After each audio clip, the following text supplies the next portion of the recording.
Very good evening to everybody, and this is Saturday the 11th of July, and welcome to this next live stream in our lockdown live stream series. This is myself, Christopher Haydn, coming to you from our home studio in Pietermaritzburg. This is our live stream number 31 during this period, and our music will be starting at 6 p.m. Just a few introductions to give you time to settle down, to give me time to settle in, to make sure the live stream, the various platforms are working. Please make yourself comfortable. I hope you are warm wherever you are, and I hope you've got something to keep yourself refreshed and a beverage to keep yourself company with for the next hour or so.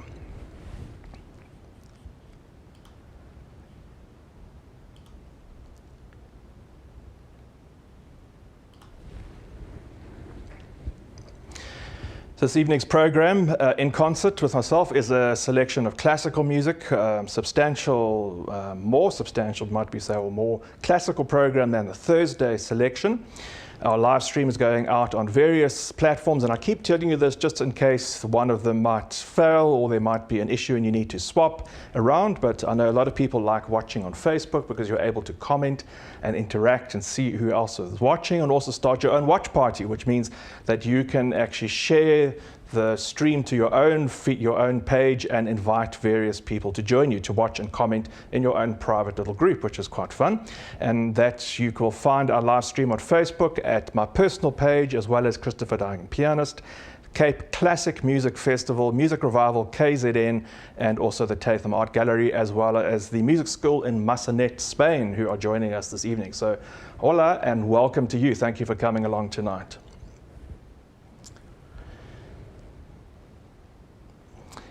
Apparently, there's been a lot of anticipation about this evening's program. Today has been a very cool and quite cold day today in Pietermaritzburg, and I'm sure many of you who are watching locally are enjoying the warmth of a fire at home, or a heater, or maybe even tucked up in bed. And I also know it's been a difficult day for a number of people. I think partly the weather and this time of year, apart from all the lockdown issues and the current situation we find ourselves in, but there seem to be other poignant issues which have cropped up in many people's lives today and yesterday as well. But I think particularly today, and I think with this weather and the current mood, it just emphasizes the dynamic or the poignancy of it. So I really hope this music is going to uplift, soothe and calm, and really provide some nourishment and sustenance to your mood this evening. It's a combination of very sustained, very broad, floating melodies, and then on the other hand, very brilliant and exciting music, very full of color and full of energy. And the two elements I've contrasted throughout the program with music by Bach, Scarlatti and Handel, a sonata by Haydn, music by Maurice Ravel, and then also a composition by Johannes Brahms, who I will tell you about my personal relationship to that, so that will be coming up later on. Of course, if you are able to support us in these live stream projects, we are very grateful for any of the financial supports that we have received. There's so many people have been very incredibly spontaneous in donating quite substantial amounts of money. Other people have donated what they might feel is what they would normally pay for a concert, a straightforward music revival concert. And if you are able to do this, or you would like to support us in any way, just a reminder, these streams are coming to you free of charge. There are considerable costs in terms of making this all happen, as well as the fact that we are now investing in our own audio-visual setup in order to keep these live streams continuing as they are for the rest of the year, probably for the next couple of months at least. Our performance will be starting at 6 p.m. And so for those of you who are just joining us, please make yourself comfortable. Thank you for coming along. Please feel free to invite friends. Send this out on Facebook. Send people WhatsApps, emails, messages to let them know that the concert is starting at 6 o'clock again on Saturday evening. We've got no load shedding in our neck of the woods this evening. And so we're looking forward to plain sailing for a wonderful selection of music starting at 6 o'clock. I hope there's no load shedding your side either. Incredible how that's come back. I'm just going to have a quick look to see who's joining us on our Facebook feed. Brigitte Simpson, thank you for for coming along. Welcome to that. Hilary Ingalls, thank you for joining us. I know that you and your family are watching. I hope you tucked up next to a fire. Mark Bodley, great to see you here. Sally O'Flaherty in Durban, I hope you are ensconced next to your heater and have got your smart TV on or your iPad ready with your Bluetooth speaker, as I know you enjoy watching every week. And I hope you enjoy this wonderful selection. Really hope to see you all again soon. It's incredible how the music through these live stream projects have actually allowed us to share music with so many people. I was speaking to someone, one of our biggest fans, the De Toy family in Middelburg last night, and they were telling me how their children, I had a discussion with their two sons who I think are 10 and 8 years old, and they were having a very intense discussion with me about all the individual pieces they like, the Chopin Etude, Opus 10, number 3, and La Campanella, and other pieces of music which they really enjoyed. And I thought how wonderful it is that it's possible in a very outlying area, in a place where in Middelburg, now I'm not sure if there's ever been a concert, a live classical concert in Middelburg, but through these opportunities of the live stream, they are able to enjoy the music on 2 weekly performances on this lockdown series. Hello to John Bertram, Andrew Smith, Ida Yost is watching. Good evening, Ida. Thank you for joining us again. Guillermo Pryor in Mexico at the South African Embassy. Thank you for joining us. Lovely to see you here. Kim Jones, thank you for joining us. Andrew Smith, yes, I am also looking forward to this evening's program. It's going to be a very uplifting and I think magnificent selection. I think you are going to enjoy the program very much. James Peter McKnight in Cape Town, thank you for your support and encouragement. I hope we're going to be providing a lovely program for you tonight. And Alison Pujan in Johannesburg, yes, it is cold here in Pietermaritzburg as well, a really freezing and chilly and cold day.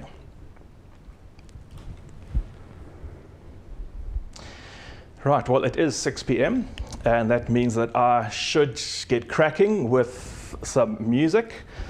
Just once again, if you are able to support us through with the financial donations to make these live streams possible, we would be very grateful. And you'll find a number of opportunities and ways that you can do that at our website. There is also, which I'm going to add actually right now before I forget, our QR code, which is going to magically appear on the bottom right of the screen. There we go.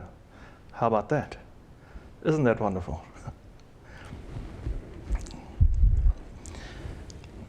It is 6 o'clock, it's 1 minute past 6. Colleen Cook, thank you for watching. Colleen and Jonathan, thank you for your support and all your help today. Lovely to see you earlier on, and we hope you are going to enjoy some music with us tonight. Right, so welcome. It has just gone 6 p.m. And thank you for joining me, Christopher Daigan, in concert on this live stream number 31 in our lockdown series. Tonight I'm going to be playing a selection of classical music that I've put together. It seems to me that apart from the weather and the mood today, the general mood, there seems to be a sort of melancholy in the air and a very serious note, I think, for many people.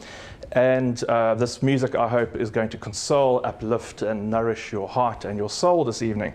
And I'm going to start with music by 3 composers who are actually born, ironically, I find this very strange, in the same year of 1685. If I've got this correct. Now I've got my dates mixed up.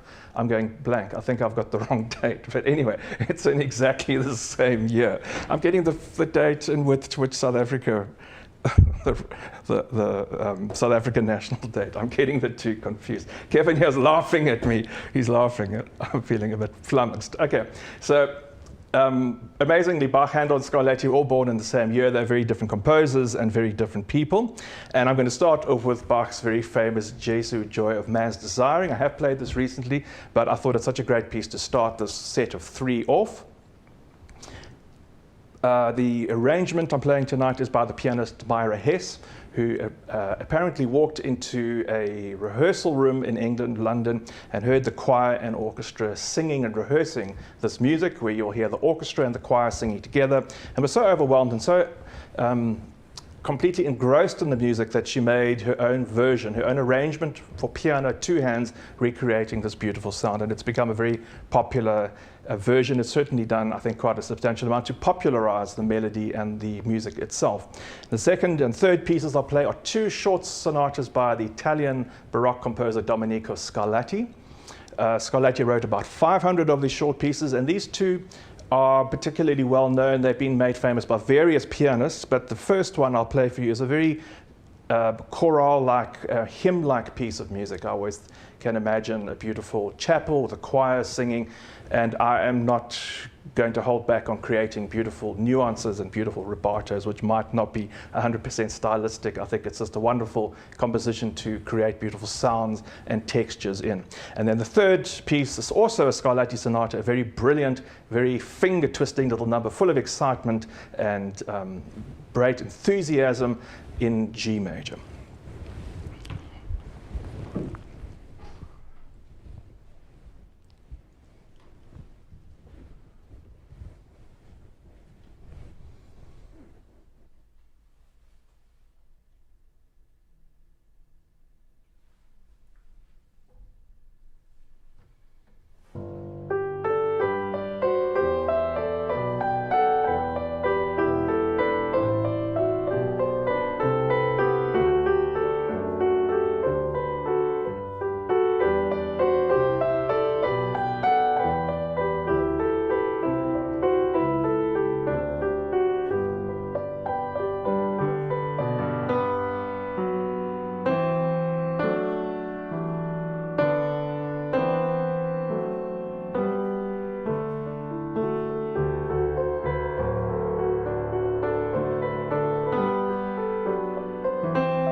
cell phone still sending me message alerts.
Cool. To end there, a Scarlatti Sonata in G major. Get those fingers moving on this cold and chilly evening. Scarlatti's music often requires that very nimble and light touch, which usually helps to play it at the end of a program and not at the beginning on a cold night like tonight. But nevertheless, I hope you enjoyed that very vibrant and energetic music there from Scarlatti. And before that, a sonata in B minor, one of his very most famous, celebrated sonata played by many pianists in many different ways. It was my own version of the Sonata K87 by Scarlatti. And to start off this evening's program of In Concert with myself, Christopher Daigen, the very famous Jesu, Joy of Man's Desiring by J.S. Bach, as arranged by Myra Hess. Now, I'm going to move on to a composition by the composer Georg Friedrich Handel, composer we don't often hear from in terms of keyboard music, but he did write quite a substantial amount of music, and there's some really wonderful pieces in there. In one of the first suites that he published is in fact a composition, remove the strap again, the composition of a suite in E major. And from the last movement of the suite is a set of variations which was subsequently become famous and known as the Harmonious Blacksmith. And I'm going to play that set for you now. Not the whole suite, but just the last movement. And the Harmonious Blacksmith, a lovely story, tells us that Handel, in the years that he was in England, on a particularly rainy afternoon in London, was caught in an afternoon shower and made a dash down an alleyway to escape getting drenched, as one does, and found himself suddenly in the back alleyway of a blacksmith who was happily working away. And not only was he inspired by his surprise visit to this person's abode and place of work, that he was not only taken in by the beautiful melody that the person apparently was whistling,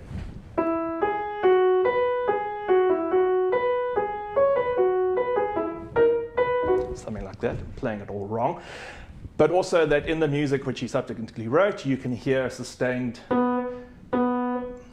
B tone, a B note, which is repeated again and again and again, as though the gentleman or the blacksmith is beating at his anvil. So what a lovely story, what a lovely idea to what inspired Handel in this music, and gives us the very famous title of the Harmonious Blacksmith, which gives a wonderful story to a piece of music which is very beautiful and wonderful on its own, but it really elevates it to something else. Well, of course, all of this is completely untrue. It's never happened, apparently. This was completely fictitious title and a fictitious story that was added to this music in about 1845 when a publisher decided to republish it. And he thought, well, it's a nice piece of music, but if I make up a lovely story and give it a lovely title, it's going to sell a lot more copies for me, which is what it did. So apparently there's no truth in this matter, but truth isn't always the important part. Sometimes the story and the fantasy of the music is what really drives the excitement. So this is the Harmonious Blacksmith Variations by Georg Friedrich Handel.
Gosh, well, Handel really worked himself into a frenzy into that piece of music.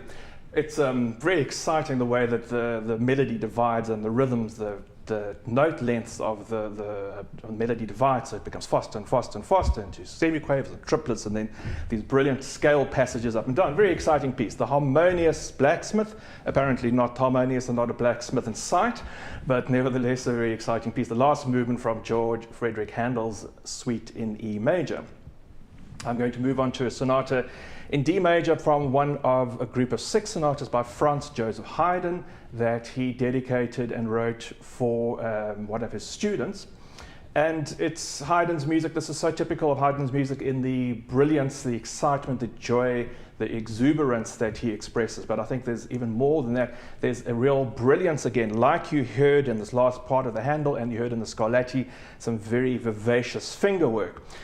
What I find extraordinary about the sonata in that in the 3 movements, the first movement is, as I say, full of all these exuberant notes. The second movement could not be more contrasted.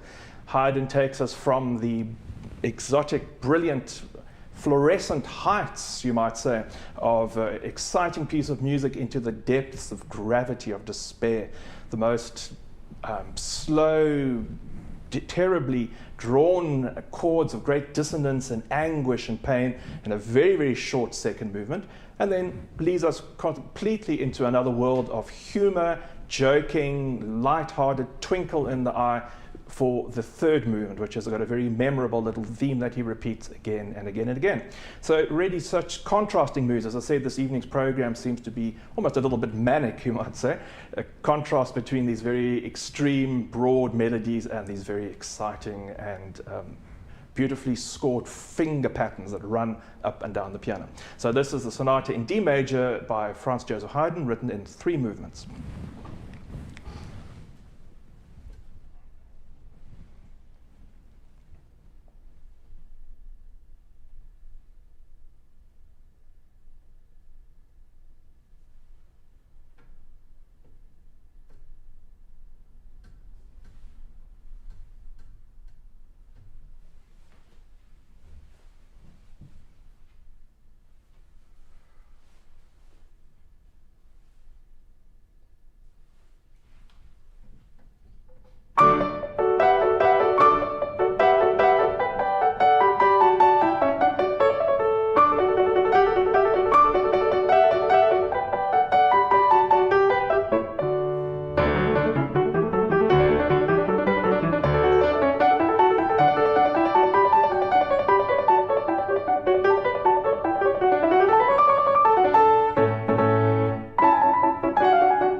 the exuberance of the finale, the last movement, very joking, very playful and enlightening music there by Franz Joseph Haydn. Before that, the very dark gravity. See those chords of great depth and great anguish, and the dissonance is pulling out. Really such a different world in between that, the last movement, and then the first movement, also very exuberant and Haydnesque in its brilliance and its excitement. 3 movements of the sonata in D major by Franz Joseph Haydn. I hope you enjoyed that selection. Haydn wrote such charming music and a great deal of it for piano as well. Just a reminder, if you are enjoying these live streams and you are able to support us, you will find on the bottom right-hand corner a QR code. If you have a cell phone and you are watching this on a TV, you can actually point with your camera app open, point your cell phone to that QR code, and you'll magically be led directly to a donation page at our Quicket event page. And also, if you are able to support us, you can also help us by doing a direct bank transfer in EFT, which you will find all the details at our website, musicrevival.co.za. And there you will also find the links to all of our previous pages, our previous streams, which are really all based at our YouTube channel. And if you look for Christopher Daigan on YouTube, you will find hours upon hours now. It's amazing. Every week I get a new notice from YouTube telling me how many hours of music I've uploaded and how many hours of my channel have been watched by people. I seem to be becoming quite prolific, it seems.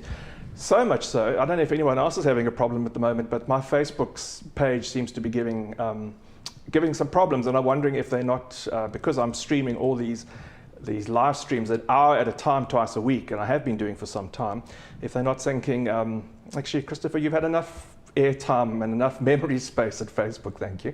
We need to give someone else a chance. Who knows, that's quite possible. Otherwise, there's just some gremlin in my computer that's going to come right at some point. So I'm going to move on at this point in the program to music by the French composer Maurice Ravel, one of my favorite composers. Actually my favorite composer, I have talked about this before. Ravel's music is so incredibly ravishing. It's so beautifully written for the piano, and it's something quite unique. And the 2 pieces I'm going to play for you are from a suite of compositions he called Miroir, or Mirrors, inspired by the fact Impressionist times, even though the musicians themselves didn't like this musical idea of Impressionism, it fits, borrowed from the artists of the time. It fits very well in terms of giving a view or an atmosphere, painting an atmosphere of a scene. And in fact, the first piece, a very beautiful piece called Oiseaux Tristes, or Sad Birds, Ravel said reminded him, or he was trying to paint the picture of a lonesome bird calling in a very hot, torpid, humid forest. And I had the opportunity recently of actually going on a really fascinating bird watching trip, little experience with Africa's top birder, a local gentleman by the name of David Hoddenett, who has seen more birds than any other person on the planet. And with the lockdown, he's not able to carry on his business, guiding people all over the world through Africa and Southeast Asia. And so I had the opportunity of going on almost a private, there were only 5 or 6 of us, private trip with them into a local park. And it was such a magical experience. They had these incredible scopes, they called them, where they would find the birds, they would spot something, find the bird, and then immediately scan or show capture the bird on the screen, on the scope screen. So all I had to do was given the opportunity to go and put my eye up against the eyepiece, and then magically the bird was. And I thought, well, what a wonderful idea that someone can actually show you. And I feel that's somewhat like the ideas that I'm trying to bring out here with these comments in between the concerts, is to show people and point out things, where these elements are in the music and what the ideas to look for. And it was very exciting because suddenly I saw all these birds immediately, and I didn't spend 20 minutes with a pair of binoculars going up and down a tree and around and at that branch to try and find what I was looking for when I didn't know what it would look like in the first place. But it also reminded me of this piece because Oiseaux Tristes, sad birds in a forest. The forest is very big and very dark, and you'll hear only a few birds. They're not rustling around in plentitude. They are only 1 or 2 here and there.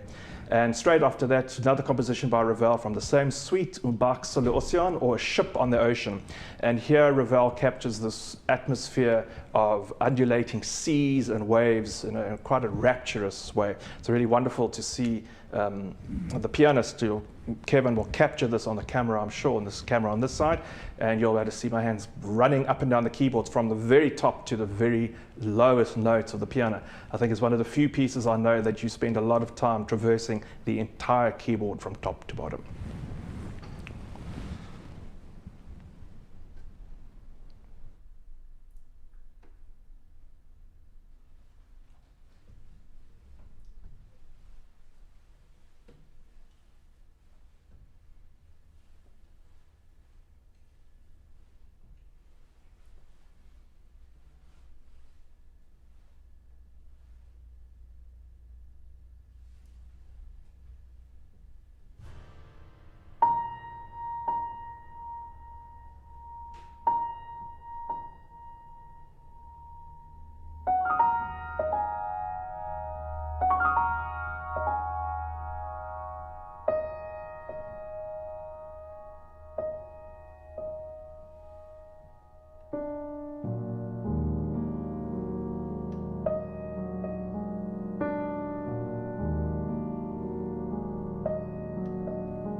Well, magical sounds there. Exuberant, brilliant piano writing from Maurice Ravel and his Miroir, two pieces. Second of all, the Un barque sur l'océan, or Ship on the Ocean, and before that, Oiseaux tristes, or Sad Birds. Sad Birds, I think, is one of my favorites, possibly my most favorite piece of music of all time. It's a piece that really I identify with and just magically speaks to me, which is a great opportunity to play, and I hope you enjoy that music.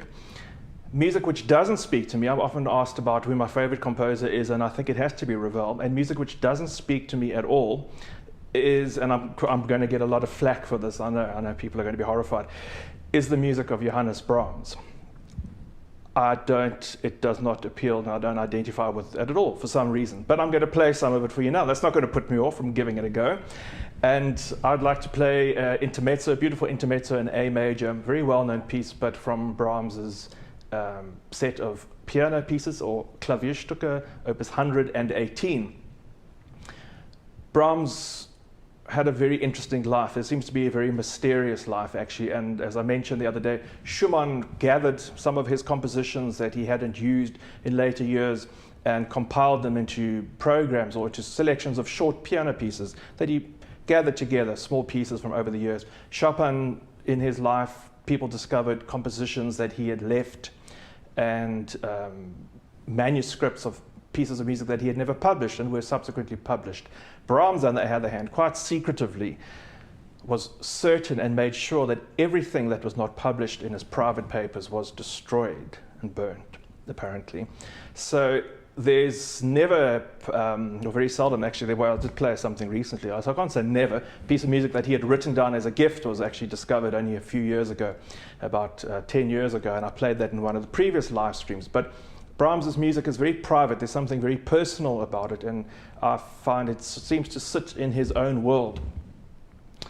In these later years, and these pieces of music that he wrote, these short piano pieces, he called them the cradle songs of his sorrows. And I think that's a very telling and a very leading remark, that somehow everything that he had lived through and the life that he had lived, very complicated personal relationships, being born in a situation and feeling the pressure of having to live up to Beethoven. He took 20 years to write his first symphony.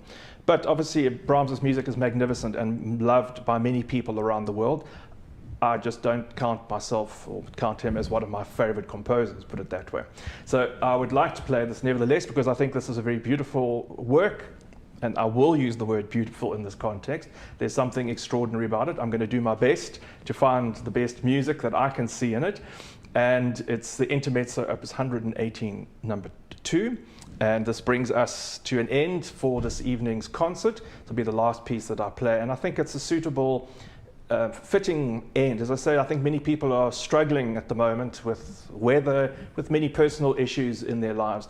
And it seems that a piece of music like this, rather than a very fanfare-ish, rah-rah kind of end, is suitable to end this evening's program.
Well, that was the Brahms Intermezzo, Opus 118, number 2. A very poignant piece of music, as I said, compositions that Brahms came to in his later years. He started rewriting for the piano after he had abandoned the instrument at some point, and found new creation in writing a number of sets of short pieces, calling them the cradle songs of his sorrows in his later years of his life.